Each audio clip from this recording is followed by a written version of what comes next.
ನಗರಸಭೆಯ ಅಧಿಕಾರಿಗಳು ಮತ್ತು ಎಲ್ಲ ಇಲಾಖೆ ಅಧಿಕಾರಿಗಳು ಸಭೆಯನ್ನು ಕರೆಸಿದ ಉದ್ದೇಶ ಏನಂದರೆ, ಈಗಾಗಲೇ ನಮ್ಮ ಸರ್ಕಾರ ಸನ್ಮಾನ್ಯ ಮುಖ್ಯಮಂತ್ರಿ ಸಿದ್ದರಾಮಯ್ಯ 3.5 ಕಿಲೋಮೀಟರ್ ಫ್ಲೈಓವರ್ ಮತ್ತು 4 ಲೈನ್ ಒಂದು ಪ್ರಾಜೆಕ್ಟನ್ನು ಕೊಟ್ಟಿದ್ದಾರೆ. ಅದು ಈಗಾಗಲೇ ಪ್ರಾರಂಭ ಕೂಡ ಆಗಿದೆ. ಮಾಲ್ಮೂರಿಂದ ಹೊಸಕೋಟೆ ರೋಡ್ ವೈಟ್ ಟಾಪಿಂಗು ಕೆಲಸ ನಡೀತಾ ಇದೆ. ಒಂದು ಹೊಸೂರು ಕಡೆ ಒಂದು ಕೆಲಸ ಪ್ರಾರಂಭ ಮಾಡೋದು ಅದು ಆಗ್ತದೆ. ಈಗ ಮಾಲೂರು ಟೌನಲ್ಲಿ 3.5 ಕಿಲೋಮೀಟರ್ ಫ್ಲೈಓವರ್ ಏನು ಮಾಡಬೇಕು ಅಂತಿತ್ತು, ಅದಕ್ಕೆ ಸ್ವಲ್ಪ ಒತ್ತುವರಿಗಳು ಮಾಡ್ಕೊಂಡಂಥವು.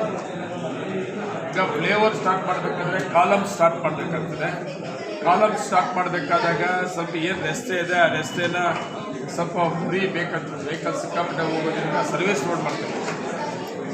ಸರ್ವಿಸ್ ರೋಡ್ ಮಾಡಿಕೊಡೋದಕ್ಕೆ ಏನು ನಮ್ಮ ರೋಡ್ ಮಾರ್ಜಿನ್ ಒಳಗಡೆ ಯಾರ್ಯಾರು ಒತ್ತುವರಿ ಮಾಡ್ಕೊಂಡಿದ್ದಾರೆ ಬೇರೆ ಬೇರೆ ರೀತಿಯಲ್ಲಿ, ಅವ್ರನ್ನೆಲ್ಲ ಕ್ಲಿಯರ್ ಮಾಡಿಕೊಡ್ಬೇಕು. ತಕ್ಷಣ ಅವರು ಕೆಲಸನ ಪ್ರಾರಂಭ ಮಾಡೋದಕ್ಕೆ ನಗರಸಭೆ ಆ ಒತ್ತುವರಿಯನ್ನು ತೆರವುಗೊಳಿಸ್ಕೊಡ್ಬೇಕು ಅಂತೇಳಿ ಆ ಪ್ರಾಜೆಕ್ಟ್ ಅವರು ಹೇಳಿದರು. ಇವತ್ತು ನನಗೆ ಸೆಷನ್ ಇದ್ದರೂ ಕೂಡ ನನಗೆ ತುಂಬ ಇದು ಇಂಪಾರ್ಟೆಂಟ್.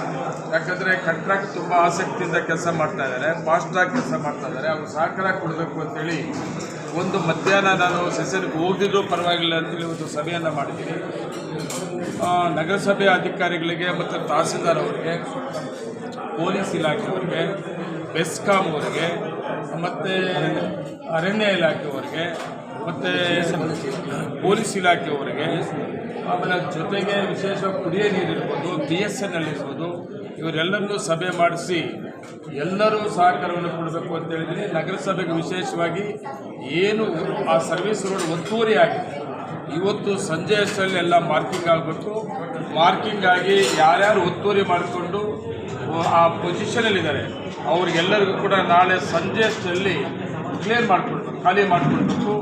ನಾಳದ್ದಕ್ಕೆ ಸೋಮವಾರ ಅಷ್ಟರಲ್ಲಿ ಕೆಲಸ ಪ್ರಾರಂಭ ಆಗಬೇಕು. ಒಂದು ದಿವಸ ಟೈಮ್ ಕೊಟ್ಟು ಮತ್ತು ಸೋಮವಾರ ಅಷ್ಟರಲ್ಲಿ ಈ ಸರ್ವಿಸ್ ರೋಡ್ಗೆ ಆ ಜಾಗವನ್ನು ಆ ಪ್ರಾಜೆಕ್ಟ್ಗೆ ಹ್ಯಾಂಡ್ ಓವರ್ ಮಾಡಬೇಕು ನೀವು ಅಂತೇಳಿ ನಗರಸಭೆಯವರಿಗೆ ಇವತ್ತು ಸಭೆಯಲ್ಲಿ ಎಲ್ಲ ಅಧಿಕಾರಿಗಳು ಕೂಡ ತೀರ್ಮಾನ ಮಾಡಿದ್ವಿ. ಅದಕ್ಕೆ ಎಲ್ಲರೂ ಕೂಡ ಇವತ್ತಿಂದಲೇ ನಗರಸಭೆ ಎಲ್ಲ ಅಧಿಕಾರಿಗಳು ಕೂಡ ಕೆಲಸ ಮಾಡಬೇಕು ಅಂತ ಕೂಡ ಹೇಳಿದ್ವಿ. ಆ ಉದ್ದೇಶದಿಂದ ಇವತ್ತು ಸಭೆಯನ್ನು ಕರೆದಿದ್ದೆ. ಅದ್ರ ಜೊತೆಗೆ ವಿಶೇಷವಾಗಿ ನಗರಸಭೆ ಆಡಳಿತಾಧಿಕಾರಿ, ಜಿಲ್ಲಾಧಿಕಾರಿಗಳಿದ್ದಾರೆ. ಈಗ ನಗರಸಭೆ ಬೋರ್ಡ್ ಇಲ್ಲ. ಈಗ ನಾನು ಜಿಲ್ಲಾಧಿಕಾರಿಗಳು ಕೂಡ ಮಾತಾಡಿದ್ದೀನಿ. ನಮ್ಮ ಪುರಸಭೆ ವ್ಯಾಪ್ತಿಯಲ್ಲಿ 326 ಪುರಸಭೆ ಆಸ್ತಿಗಳನ್ನು ಅಕ್ರಮವಾಗಿ ಖಾತೆಗಳು ಮಾಡ್ಕೊಂಡ್ಬಿಟ್ಟು ಅದು ಸುಮಾರು ಜನ ಪೊಸಿಷನ್ ಇರೋದು, ಇಲ್ಲ ಬಿಲ್ಡಿಂಗ್ ಕಟ್ಕೊಂಡಿರೋದು, ಬೇರೆ ಬೇರೆ ಉದ್ದೇಶ ಬಳಸ್ಕೊತಾ ಇದ್ದಾರೆ. 326 ಪುರಸಭೆಯ ಸಂಬಂಧಪಟ್ಟಂಥ ಆಸ್ತಿಗಳು, ಖಾತೆ ನಂಬರ್ಗಳು, ಅದನ್ನು ಗುರುತಿಸ್ಬೇಕು.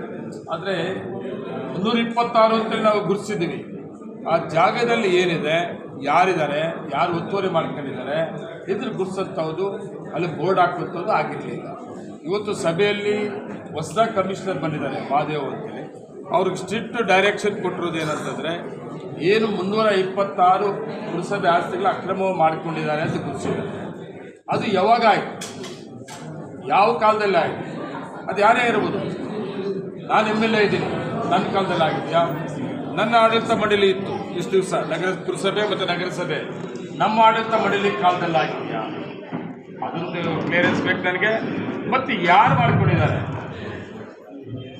ಯಾರವರು, ಅದೊಂದು ಡೀಟೇಲ್ಸ್ ಬೇಕು.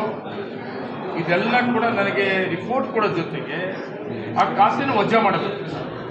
ಯಾರ್ಯಾರು ಅಕ್ರಮವಾಗಿ ಪುರಸಭೆ ಆಸ್ತಿಗಳನ್ನು ಮಾಡ್ಕೊಂಡಿದ್ದಾರೆ ಅದನ್ನು ಜಿಲ್ಲಾಧಿಕಾರಿಗಳಿಗೆ ಕಳಿಸಿದ್ದೀವಿ ಅಂತ ಹೇಳ್ತಾರೆ.